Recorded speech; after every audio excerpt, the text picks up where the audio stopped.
सुनिए, अगर मोदी जी उनको इंटरव्यू दे रहे हैं तो वो पहले से मोदी के भक्त है ना, तो उसका कोई फायदा ही नहीं होना है, तभी उनको आपत्ति होनी है।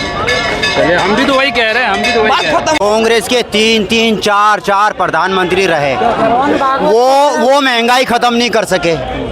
उन्होंने कर दी। वो तो एक संस्था के, मोहन भागवत जो है वो तो एक संस्था के है, और ये तो क्या नाम है, पार्टी है कांग्रेस की 60 साल पुरानी। क्या उन्होंने महंगाई खत्म कर दी? सर, क्या नाम है आपका? अमित नाम है मेरा। क्या लग रहा है इस रिजल्ट के बारे में, नतीजे के बारे में क्या सोच रहे हैं आप? नतीजा तो वही है जो सबको पता है।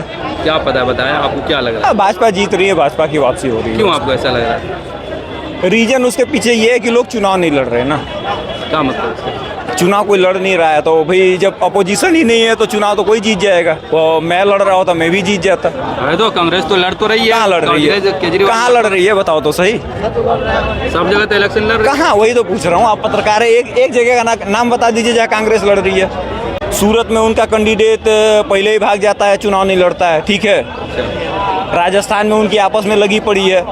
यहाँ आप देख लीजिए, पंजाब में आपस में लोग लड़ रहे हैं। हरियाणा का देख लीजिए, यहाँ का क्या हाल है। वीरेंद्र सिंह से लेके सारे आपस में, भूपेंद्र सिंह हुड्डा टू लेके सारे शैलजा जी आपस में लड़ रही हैं। दिल्ली में अरविंद केजरीवाल के साथ गठबंधन है, पंजाब में एक दूसरे की माथाफोड़ी कर रहे हैं। वायनाड में राहुल गांधी के खिलाफ एनी राजा की वाइफ लड़ रही थी, आजकल रायबरेली प्रचार करने आई हुई हैं। कलकत्ता में गठबंधन है ही नहीं, वहाँ कांग्रेस और सीपीएम एक साथ लड़ रही है। केरला में साथ लड़े हैं। तो भैया ये लोग पहले आपस में लड़ रहे हैं, क्योंकि भाजपा से कौन लड़ रहा है? किसी पार्टी का तो नाम बताओ, किसी कैंडिडेट का नाम बताइए। यूपी में मायावती जी, अखिलेश यादव आपस में लड़ रहे हैं। ये तो फिर महागठबंधन को आप कुछ नहीं समझ रहे? महागठबंधन भैया वही तो बता रहा हूँ, महागठबंधन है कहाँ।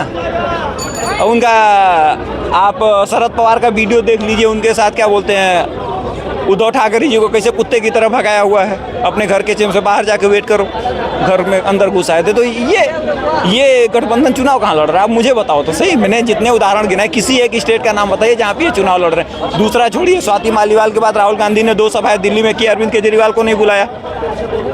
अरविंद केजरीवाल जमानत पे छूट के आया है, वो कहीं प्रचार करने नहीं गए, ना पंजाब गए ना हरियाणा गए, दिल्ली में भी कहीं नहीं गए। वो तो इसमें लगे हुए हैं कि किसी तरीके से अपनी बीवी को मुख्यमंत्री बनाओ। दिल्ली में तो घूमे हर जगह। कहाँ घूमे हैं? आनेंगे। अगर आप बाहर देखो, बाहर की कंट्री में देखो, वहाँ की मीडिया डायरेक्ट पूछती है किसी से भी, चाहे कोई भी नेता हो, कोई भी अभिनेता हो, किसी से भी कुछ भी, डायरेक्ट बात करती है सीधे, क्योंकि वो उसका नेता है।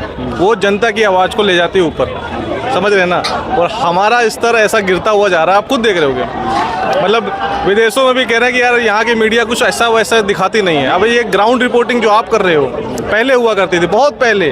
अब आप उतनी भी नहीं देखते हो मीडिया। एक मिनट की रुकिए, नहीं, मैं काउंटर कर लूँ इनको। हाँ, ग्राउंड रिपोर्टिंग भी बहुत कम हो गया है। सच में ये हकीकत है। पहले लोग जहाँ पे समस्या आती थी वहाँ जाते थे, और वहाँ से रिपोर्ट बनती थी, और फिर वो रिपोर्ट जाके वहाँ पे एडिटर होते थे, बहुत सारे चीज़ें करते थे। अब तो बस सामने 2 3 आदमी 4 आदमी बैठे हैं, मज़े से बिल्कुल आपस में लड़ रहे हैं और मज़ा आ रहा है। तो आपको लग रहा है मेन स्ट्रीम मीडिया जो अपना काम नहीं कर पा रही है अभी? हाँ बिल्कुल, देख ही रहे हो आप, सारी चीज़ें सामने है, सबके सामने है। इसमें मेरा ओपिनियन लेने क्या जरूरत? मोदी जगह इंटरव्यू तो ले रहे हैं, सब तो कर रहे हैं, आप क्या चाहिए आपको? अरे रुकिए, वो भैया ना आप ना इनका क्लियर कर। ये बात कर रहे थे कि दुनिया की मीडिया सवाल पूछती है। क्या बोलेंगे? जो इसका स्तर है, मीडिया का स्तर है, वो तो डाउन ही है ना।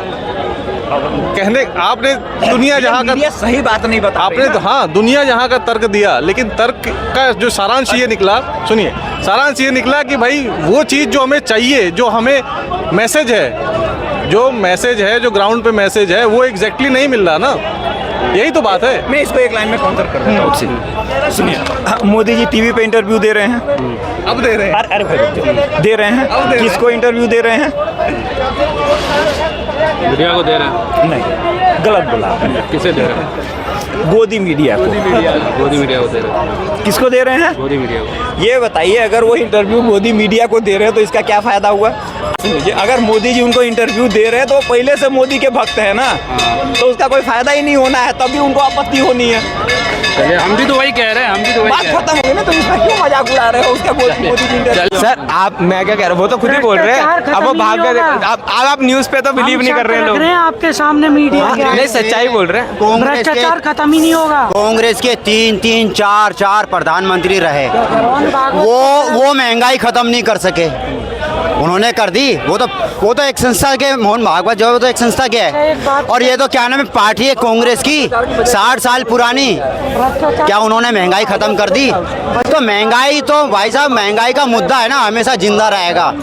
महंगाई का मुद्दा हमेशा जिंदा रहेगा। महंगाई कभी खत्म नहीं होगी। और खास तौर पर जब इस देश की आबादी बढ़ती रहेगी तो, इस देश की आबादी बढ़ती रहेगी तो, जब तक जनसंख्या नियंत्रण बिल नहीं आएगा। आपको क्या लग रहा है? चाचा कह रहे महंगाई कभी खत्म नहीं होगी जब तक मुद्दा है। नहीं, महंगाई तो दुनिया में इन्फ्लेशन बढ़ती है, लेकिन इन्फ्लेशन के रेट हैं वो इतनी बहस तो देखो करने का, आपको भी पता है कि करने का कोई फायदा नहीं है, लोग समझने वालों में से है नहीं। इन्फ्लेशन रेट्स पे अगर आप बात करोगे तो फिर एक अलग बात है, और इन्फ्लेशन किस हिसाब से कहाँ बढ़ रही है उस पर डिपेंड करता है। मोदी जी भी चिल्ला के आए थे ना, हम डॉलर का पैसे कम करेंगे, हम 13 रुपए किलो चीनी देंगे, कहाँ गई वो चीनी?